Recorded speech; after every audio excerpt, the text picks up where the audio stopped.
Good evening. I'm Lori Lewis. Thank you for joining us. 12 people are homeless after fire rips through 4 Carbon County row homes early this morning. Flames broke out Saturday in one of the row homes involved in today's fire, and investigators do not believe the two are related. This morning's fire broke out in a row home at 345 Lehigh Avenue in Palmerton and quickly spread to adjacent homes. Saturday, crews were called to a fire at 343 Lehigh. They had that fire out in a matter of minutes.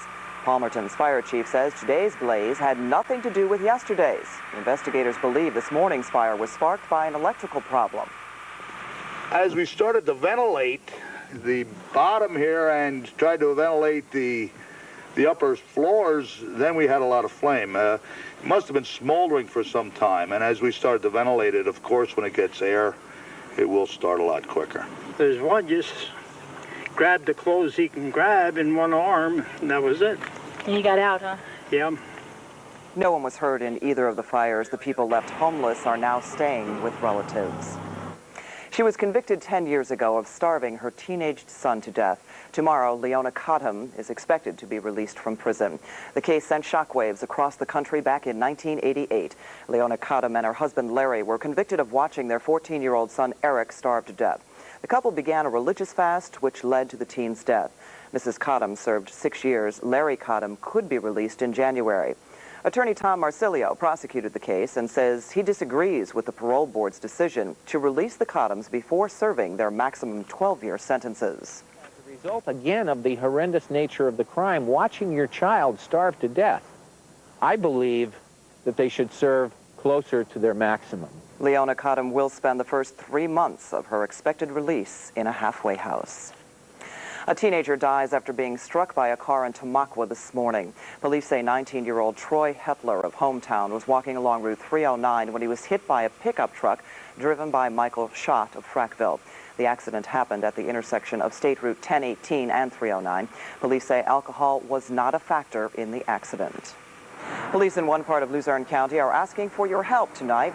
Kingston Township Police are looking for anyone who may have seen a head-on collision in the Back Mountain. The crash happened just before 6 tonight along Route 309 near the Back Mountain Shopping Center.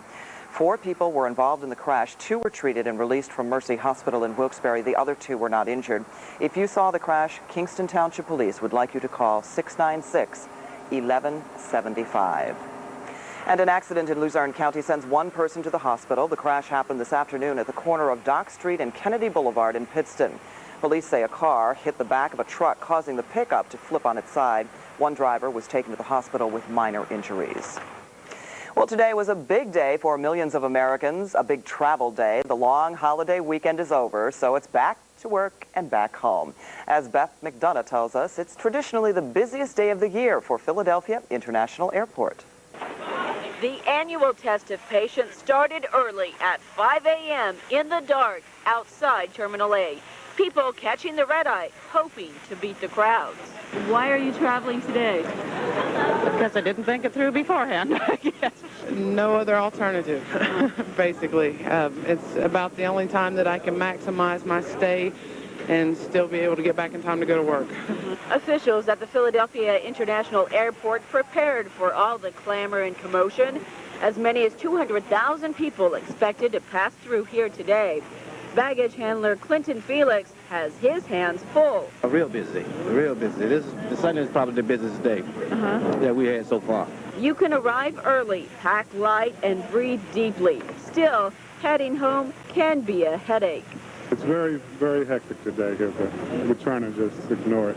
You can expect long lines and perhaps a few short tempers just about everywhere you travel. At the airport, the train station, the Jersey Turnpike. Some feel it's the price you pay to be with family. It's the cheapest flight we get. A congregation in Luzerne County has grown so much they can't fit inside their church anymore. So they've decided to build. The First Baptist Church in Kingston has seen an increase in parishioners over the past 8 years. Today, church members attended a groundbreaking ceremony for the future home of a church big enough to accommodate the entire congregation. The reason why we want to move is the church has grown quickly over the past 8 years. We're celebrating 107 years of ministry in Kingston. And over the past 8 years, we've seen some good growth from about 45 people. We're close to 300 people right now. Construction of the new 18,000 square foot building is expected to be completed by this time next year. Well, good evening, everybody. Look at the house behind me flipping out there. It's too cold out there. I can't handle it. Let's take a look right now at temperatures across the Northeast. Temperatures in Watertown, New York, 36. Rain has just changed to snow there. And the lake effect machine, my friends, is rocking and rolling up near Lake Ontario tonight, and will also be rocking and rolling across Erie come tomorrow. But temperatures, you see, getting cold now, up into the 20s across Quebec and Ontario.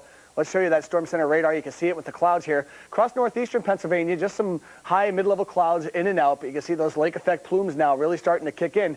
Now, as these winds veer from northwest, become more northerly tomorrow, I think there's a good chance that around here we can see a couple of snow showers, but no big deal, no heavy accumulation. For tonight, getting to work tomorrow morning, overnight, partly cloudy, a flurry north, winds still kind of biting out there. Wind chills will be in the upper teens to low 20s with temperatures around 26. The big 7-day forecast, my last one, it'll be a tearful one. We'll be back in a few minutes.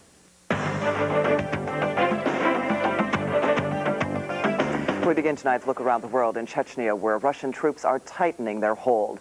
The Interfax news agency reports the troops have moved into hills overlooking the city. The agency reports seeing rebel positions down below. Russia began stepping up its assault on Grozny Thursday. Artillery and rocket attacks have reportedly claimed the lives of more than 500 civilians. Tragedy on the tracks in California. 6 people died when a taxi tried to outrun a commuter train in Compton, California late last night. The train and the taxi were each traveling about 55 miles per hour when police say the taxi raced around the lowered railroad gates and was hit. They walked into the toy store and walked out with $5,000 in cash. 2 masked men robbed a Toys R Us store in San Antonio, Texas last night. They entered the store after it closed and demanded money from employees who were stocking the shelves. The robbers demanded one more thing before they left, the video surveillance tape. Those who knew and loved him are calling his passing the end of an era. Xing Xing, the giant panda at Washington's National Zoo, was put to sleep early today. He was suffering from kidney disease and other ailments of old age. He was 28, though, well beyond the panda's normal life expectancy. Xing Xing symbolized the opening of U.S.-China ties. And that ends tonight's Look Around the World. Straight ahead in tonight's HealthCast, can vitamins really help treat cancer patients? A doctor says he's found a combination that's offering new hope. And if you still have leftover turkey, you may want to think twice about how you're reheating it in your microwave. These stories and more when 22 Action News returns. Stay with us.